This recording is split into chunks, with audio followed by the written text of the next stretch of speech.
Assalamualaikum warahmatullahi wabarakatuh. Perkenalkan, nama saya Muhammad Farhan Saputra, NIM S1S1 di video kali ini saya akan menjawab soal UTS mata kuliah jaringan komputer. Yang pertama, untuk nomor 1, sebutkan 5 jenis jaringan komputer secara umum. Jaringan komputer yang pertama yaitu Local Area Network atau LAN. LAN ialah jaringan milik pribadi di dalam sebuah gedung atau kampus yang jaraknya sampai beberapa kilometer. Yang kedua ada Metropolitan Area Network atau MAN. MAN merupakan versi LAN, hanya saja berukuran lebih besar. MAN dapat mencakup kantor-kantor perusahaan yang letaknya berdekatan atau yang terdapat dalam area satu kota. Yang ketiga ada Wide Area Network atau WAN.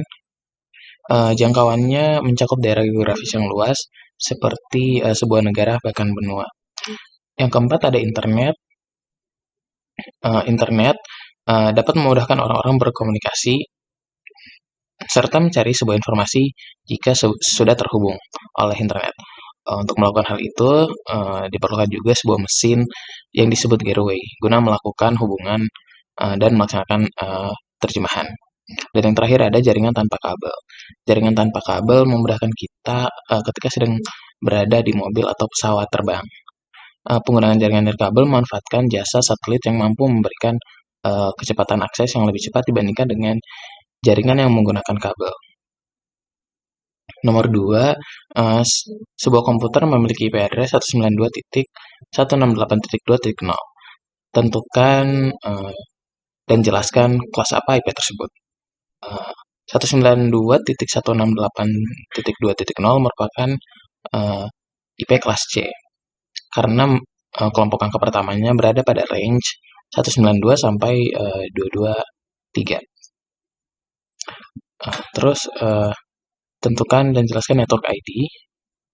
Network ID-nya adalah 192.168.2. Ini menunjukkan letak network atau jaringan dari suatu IP address. Jadi, jika komputer-komputer ingin saling berkomunikasi, maka harus berada pada network ID yang sama. Network ID tergantung dari kelas IP address yang digunakan.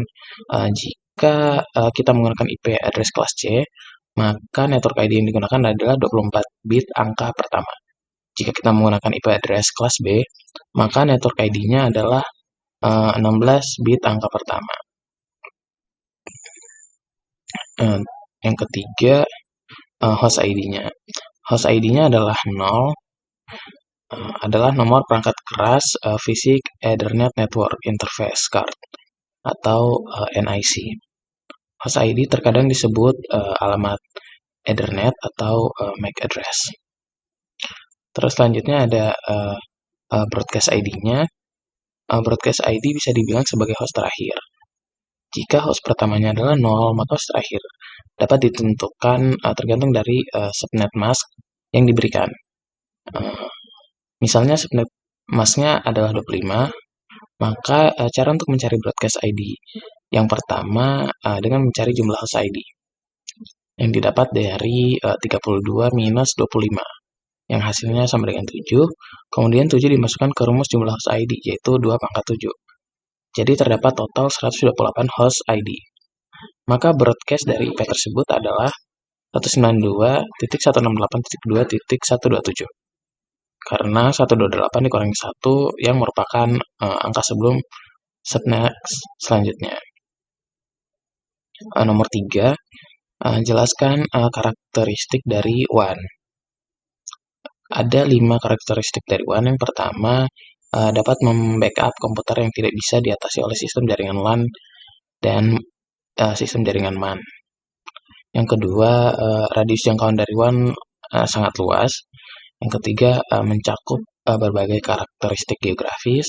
Yang keempat, dapat mengakses bandwidth meskipun jaraknya sangat jauh. Dan yang terakhir, bekerja pada data link dari layer OSI dan layer physical. Nomor 4, jelaskan persamaan dan perbedaan fungsi dari access point dan switch. Persamaan paling umum dari keduanya yaitu sama-sama digunakan sebagai penghubung jaringan pada komputer. dan sama-sama menggunakan media kabel. Dengan perbedaannya yang paling terlihat yaitu dari cara pengoneksiannya. Pada access point, perangkat dapat terhubung tanpa menggunakan kabel, memanfaatkan gelombang elektromagnetik yang unggul dengan tingkat fleksibilitas dan mobilitasnya yang tinggi. Pada switch, untuk melakukan pengiriman, penerimaan, dan pemrosesan data, maka data tersebut akan dikirim kepada semua port yang ada dalam satu switch yang sama. Nomor 5, jelaskan mengapa istilah jaringan metropolitan sudah tidak digunakan lagi. Karena sulit untuk merancang dan memelihara jaringan area metropolitan. Operasionalnya juga lebih mahal, toleransi kesalahan dari MAN lebih besar dari LAN, dan juga ada lebih banyak kemacetan di jaringan. Sulit diperbaiki, kecepatan transfer data dan penundaan propagasi dari MAN adalah moderat, sehingga jaringan MAN jarang digunakan, bahkan tidak lagi digunakan. Nomor 6, jika dalam sebuah tempat terdapat 200 komputer dan kita ingin menghubungkan semuanya dalam sebuah LAN, tentukan IP kelas berapa yang digunakan, dan jelaskan alasannya.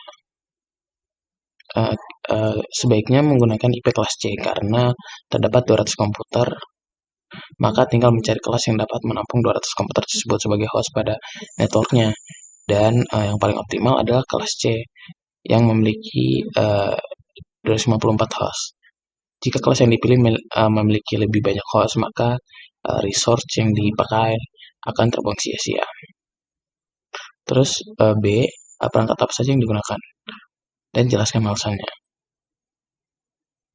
Alat yang digunakan antara lain router, terus switch, terus Ethernet card, terus Ethernet cable, terus modem, dan alat-alat lain seperti tang crimping dan LAN tester. Yang C, kabel jenis apa yang cocok, dan jelaskan alasannya. Untuk pemilihan kabel, jika lokasi setup LAN tersebut berada pada indoor, maka disarankan menggunakan kabel UTP, dan jika outdoor disarankan menggunakan kabel STP. Karena kabel STP memiliki material logam dan isolator lebih keras. Pada material pembungkusnya terdapat pembungkus plastik bening tipis, kemudian terdapat pembungkus aluminium foil dan sebuah kawat yang berfungsi untuk ground pada pembungkus paling luar. Hampir mirip dengan pembungkus kabel UTP, hanya saja lebih sedikit tebal, sehingga kabel STP lebih tahan pada kondisi outdoor. Dan jika memilih kabel UTP, lebih baik menggunakan kabel UTP jenis Cat5 karena kecepatan transmisinya sudah cukup memadai, namun tergantung lagi dari kebutuhan dari setiap setup LAN tadi. Mungkin itu saja dari saya. Terima kasih. Wassalamualaikum warahmatullahi wabarakatuh.